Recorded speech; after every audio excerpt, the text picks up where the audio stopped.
Okay, some background to the Afghan War.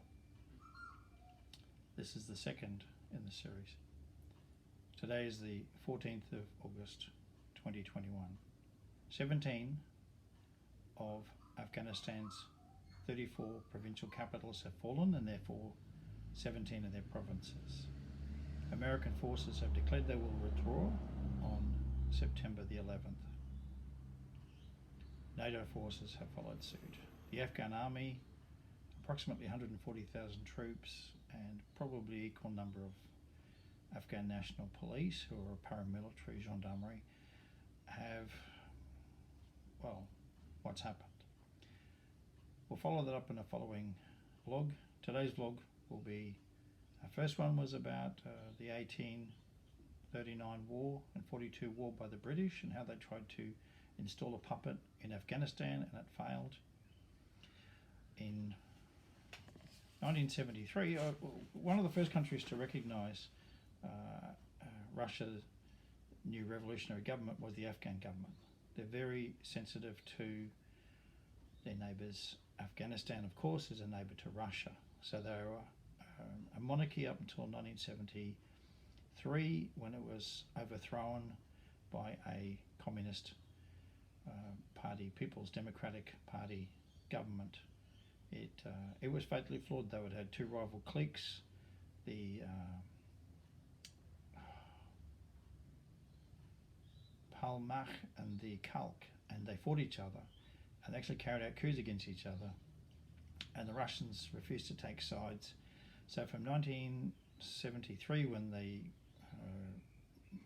monarchy was abolished, the king exiled, and the communists set to fighting each other, the Russians sat back and watched. They were good friends of Afghanistan, but they didn't want to take sides. Eventually in 1979 they did take sides, and they invaded and killed the current leader of Afghanistan and replaced him with one of their own, and that was 1979. And they like the British, they tried to install a regime and it didn't work.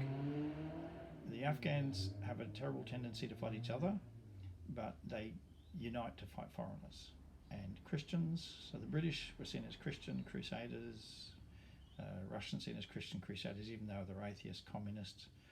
So the Taliban now are fighting against, this is the American logic, they're fighting against NATO and the American occupation, which took place 2001. It's been there for 20 years, so 10 years with the Russians.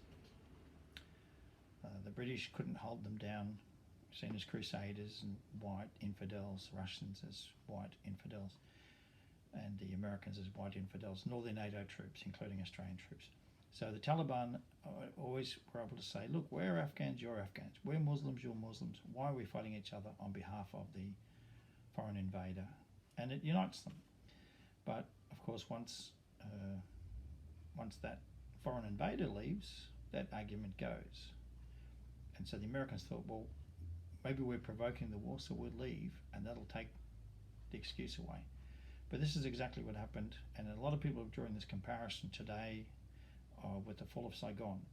The Americans were fighting in 10 years in South Vietnam to forestall a northern takeover. Now, it's been characterized wrongly as a civil war. It was a war between two sovereign states, identical to the war between North Korea and South Korea. The North wanted to take over the South.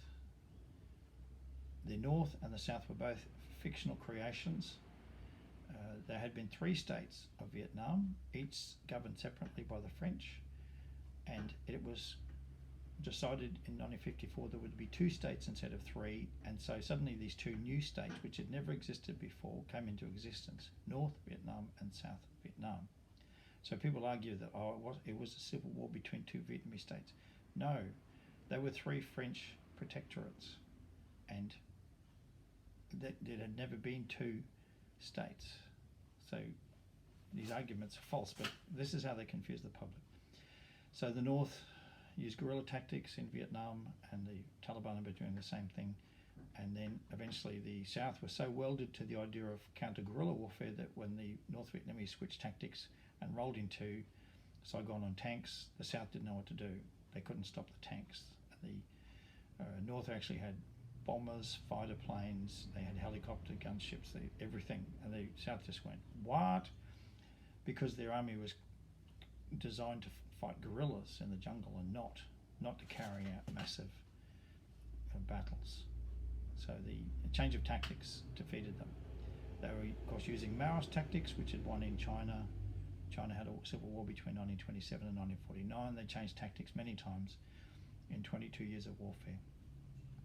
South Vietnamese couldn't adapt, and looks like the Afghans can't adapt. Another problem is in Afghanistan, the Taliban. Who are the Taliban? Good question. They were created by the Americans. The Mujahideen were created by the Americans in 1979. If you watch a movie called Charlie Wilson's War, starring Tom Hanks, brilliant movie, minor classic, no one's ever seen of it. He was a senator, Texas senator, who single-handedly defeated the Russians in Afghanistan. He saw a TV report and saw that rang up. He was on some intelligence committee, and he said, "Look, we've only got $5 million going to help these poor Mujahideens or holy warriors fighting against these Russian invaders." And some other people said, "Yeah, let's give them their own version of Afghanistan," because America had been severely embarrassed by the loss of Afghanistan, and it knocked them for about 10 years. So here it was 15 years later, said, "Yeah, let's do the same thing. Let's do the dirty on them." Sorry, not 15 years. It was 4 years after the fall of 1975, fall of Saigon, 1979, invasion of Afghanistan. So the Americans were wanting revenge. So they funded, and he gave millions. And at the start of the war in 79, Charlie Wilson's secret committee in the Senate was giving $5 million a year to the Taliban, what became the Taliban, the Mujahideen. By the end of the war, he was giving them $1,000 million.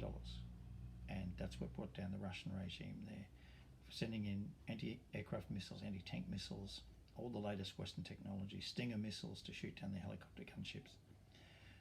Now, who were the Mujahideen? They were trained up in madrasas. There were approximately 4 million refugees. 3 million went to Pakistan, stayed in the northwest frontier, around Peshawar. They were trained up in madrasas funded by the Saudi government. Allegedly 25,000 graduated from these madrasas every year, and a lot of them, after 7 years of memorizing the Quran, just went straight into Afghanistan as holy warriors. So there are 1 million living in Iran. We'll come to that later. We were talking earlier about in the last vlog about the Afghan Legion in Syria, 50,000 troops trained up there and blooded, and now they're back in Afghanistan. Well, these are the 1 million children of the 1 million Afghan refugees who fled to Iran.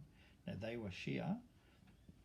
The majority of Muslims, of course, 85% are Sunni, so they fled to Pakistan, which is a majority Sunni country. Saudi Arabia, a majority Sunni country.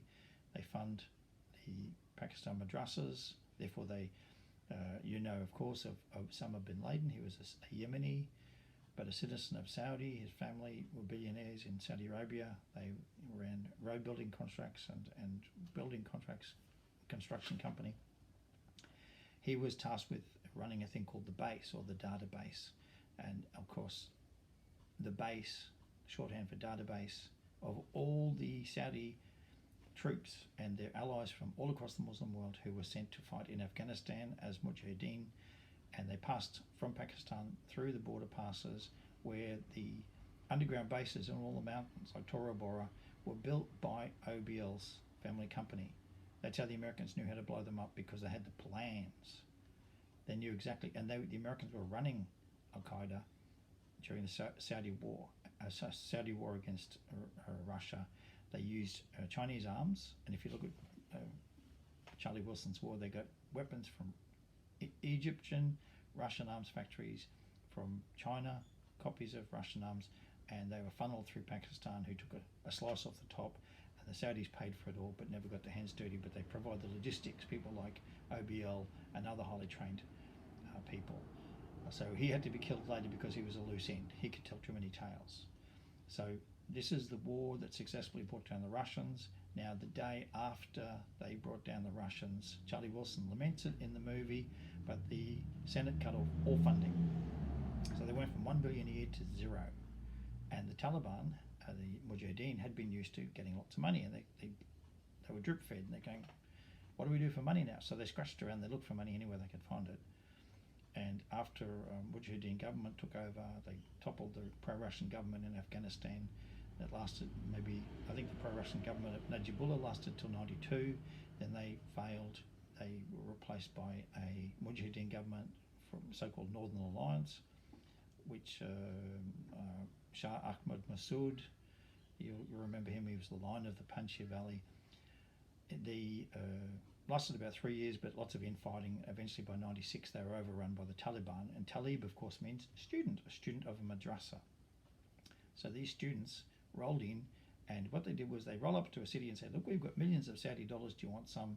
You're Afghans, we're Afghans, we're Muslims, you're Muslims, how about we all be friends? Why are we fighting for these infidels? So they did, and they bought their way into power, and that's exactly what they're doing now. That's how you capture 17 provincial capitals in 7 days. You don't fight, you defect. Okay, more of this on the next vlog.